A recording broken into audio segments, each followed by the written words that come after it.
Bonjour et bienvenue dans les suggestions cinéphiles de l'Odyssée. Aujourd'hui, la suggestion cinéphile numéro 68 et elle est consacrée à un film intemporel, pourrais-je dire, un chef-d'œuvre, à la fois drôle et grave et sérieux, Le Dictateur de Charlie Chaplin. C'est un film dont je considère qu'il est particulièrement d'actualité.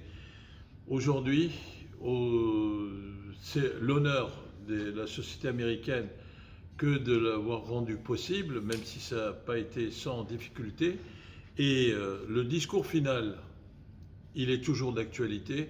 Venir en aide aux gens, quelle que soit la couleur de leur peau, plutôt que de les tuer par étouffement.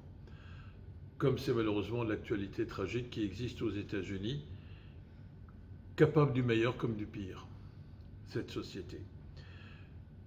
Revenons au film Le Dictateur de Charlie Chaplin. Donc le projet, il commence à naître en 1939. Le tournage commence en septembre 1939, en même temps d'ailleurs que la Deuxième Guerre mondiale. Vous voyez, il y a parfois des coïncidences qui sont intéressantes. Et le film sera prêt pour être projeté en 1940. Dès que le projet est connu, eh bien, il y a toute une série d'oppositions. D'abord, il faut savoir qu'aux États-Unis, à l'époque, il y a une partie de la population d'origine allemande qui, malheureusement pour elle, est travaillée par le nazisme et donc voit d'un très mauvais œil tout ce qui critique le régime hitlérien. Il y a d'autre part un consulat en Californie d'Allemagne qui évidemment est juste à côté des usines de l'industrie du rêve, des grands studios, usines à rêve si vous préférez, et qui surveille et fait un lobbying particulièrement fort et qui est très influent auprès des majors, des grandes sociétés hollywoodiennes comme on dit. Et puis il y a toujours ce chantage qu'ils exercent, puisque le marché allemand est un des plus importants marchés cinématographiques du monde, avec la France d'ailleurs, après le marché américain, pour écouler les films et faire en sorte qu'ils puissent générer des recettes. Et donc l'Allemagne menace en permanence de fermer son marché aux films américains si Hollywood rend possible des films indésirables aux yeux du régime hitlérien nazi et de ses soutiens ou de ses partisans. Et donc, Le Dictateur est le prototype même du film engagé. C'est même pas un film de plaidoyer social, c'est un film militant engagé qui a été possible parce que les artistes associés, c'était le nom de la société de production indépendante que comment il s'appelle, Charlie Chaplin avait créé avec Mary Pickford et quelques autres. Et donc, il s'entête et il va faire ce film, qui est un film qui est toujours contemporain, bien qu'il y ait 80 ans qui se soient écoulés, puisqu'il est sorti en 40, nous sommes en 2020, ça fait 80 ans. Toujours aussi jeune et aussi indispensable. Même si la tirade finale a peut-être pris dans la forme un peu de vieux et que aujourd'hui Chaplin l'aurait tourné probablement différemment, mais qu'importe le flacon pourvu qu'on ait l'ivresse, dit l'expression française.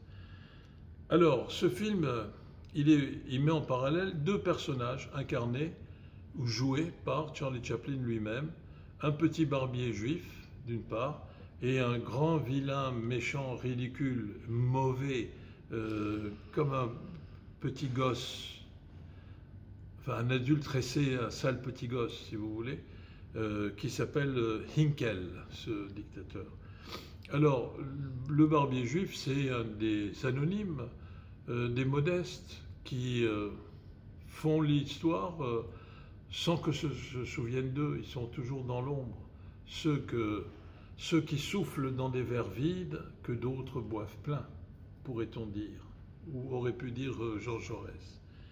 Eh bien, ce barbier, il subit le terrible traumatisme de la Première Guerre mondiale, et il perd même la mémoire pendant un certain temps, Et puis il revient, au moment où justement c'est les troupes de Hinkel qui ont pris le contrôle de la société avec leurs milices paramilitaires. Et il y a 2-3 scènes comme ça qui sont formidables parce qu'il ne comprend pas très bien les valeurs, ce qui n'était pas officiel au moment où il avait encore sa mémoire, et qui donc lui semble pour le moins spontanément incongru, parce qu'il est l'incarnation de la gentillesse, et que les gens qui sont dans le besoin, eh ben, ils ont plutôt tendance à rechercher la solidarité plutôt qu'à exercer la haine sectaire et à se diviser les uns les autres. L'union fait la force, comme dit l'autre. Et notamment, ça va être l'occasion d'un affrontement avec des... Enfin, c'est la parodie des SA, cette milice paramilitaire. Et il y a une scène qui est extraordinaire dans le film, c'est quand il reçoit de la part de sa petite amie, jouée par Paulette Goddard, un coup de poêle sur la tête, de poêle à frire ou pour instrument de cuisine. Il esquisse un pas de danse involontaire le long du trottoir. Et c'est un moment qui est absolument extraordinaire. Voilà, absolument à voir. Et même un pas de danse avec le milicien paramilitaire qui lui aussi a reçu un coup de poêle sur la tête, et ils esquissent une danse. Peut-être la réminiscence que si on prenait un peu de plomb dans la tête, comme on dit, eh bien, on danserait plutôt que d'essayer de s'entretuer.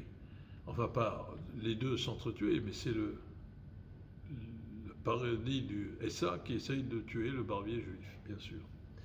Et puis, il y a aussi une critique acerbe, extraordinaire, d'une drôlerie indépassable, pratiquement, du dictateur Hinkel et de son complice concurrent, Napoléon, qui est évidemment la parodie de Mussolini. Et là, il y a quelques extraits qui sont extraordinaires. Là aussi, quand Napoléon vient rendre visite à Hinkel, eh bien, Hinkel, pour l'impressionner dans son palais, essaye de faire en sorte qu'il s'assied plus bas que lui dans son bureau. Et Napoléon, qui n'est pas né de la dernière pluie, s'en rend compte et il fait un renversement de situation. Et Chaplin a formidablement analysé les rapports de force psychologiques qui prévalent, y compris dans les négociations diplomatiques de plus haut niveau. Choses qui sont, enfin, rapport de force qui est toujours d'actualité aujourd'hui dans toutes les négociations. Et tout de suite après, ils vont aller se faire la barbe, se faire raser la barbe dans le salon de coiffure du palais de Hinkel. Et là aussi, chacun essaye de monter en discutant, soi-disant de façon banale, de choses routinières. Chacun essaye d'être un peu plus haut en soulevant son siège amovible sur lequel il est assis pour se faire... Et puis finalement, ce sont les deux sièges qui se dérèglent. Et Charlie Chaplin vient nous rappeler l'importance du dicton de Montaigne qui disait que aussi haut qu'on soit assis, on n'est jamais assis que sur son fondement, même si on veut le projeter dans des sommets soi-disant indépassables. C'est extraordinaire cette scène. Et puis, évidemment, il y a la scène de la réception du défilé, bien sûr, militaire, et puis la scène de la réception où les deux négocient et chacun veut gagner un peu dans une question de détail. Est-ce que c'est d'abord lui qui retire ses troupes et ensuite il signe un traité, ou est-ce que c'est l'autre qui d'abord signe le traité et après le premier qui enlève ses troupes, retire ses troupes de la frontière commune? C'est évidemment une allusion à la première tentative d'Anschluss en 1934. C'est extraordinaire. Et puis à un moment donné, ils sont tellement énervés, les deux dictateurs, et ils sont montrés à travers les lunettes d'une ironie extraordinaire, d'une drôlerie formidable, que au lieu de prendre de la crème fraîche pour leurs fraises, ils se trompent tous les deux et ils prennent de la moutarde. Et ils mangent de la moutarde en pensant que c'est de la crème fraîche. Et puis évidemment, ils n'ont plus de voix parce qu'ils ont la bouche qui brûle. Et à partir de là, il y a une scène incroyable, surréaliste pratiquement, qui montre qu'ils sont assis sur un canapé et qui fait que sur ce canapé, ils ne peuvent plus énoncer le moindre son articulé.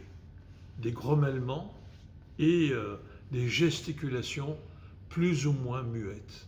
Au fond, les postures de ces dictateurs ne sont que des impostures dont l'essence profonde, faite de vacuité, est montrée dans cette scène extraordinaire. Le dictateur, pour rire de façon intelligente et de façon humaniste, absolument à voir. Je pense que vous pouvez le voir dans n'importe quel site très facilement. Charlie Chaplin, c'est un film qui lui vaudra des ennuis, mais c'est un film qui lui vaut surtout la reconnaissance d'une humanité qui ne doit pas et qui ne voulait pas déjà à l'époque et qui ne veut pas non plus aujourd'hui se résoudre à l'acceptation de la servitude, de l'esclavage, de la haine et de la discrimination à caractère raciste. Pour mourir intelligent, il faut voir et revoir encore et toujours et encore ce film, Le Dictateur de Charlie Chaplin. À très bientôt, merci, au revoir.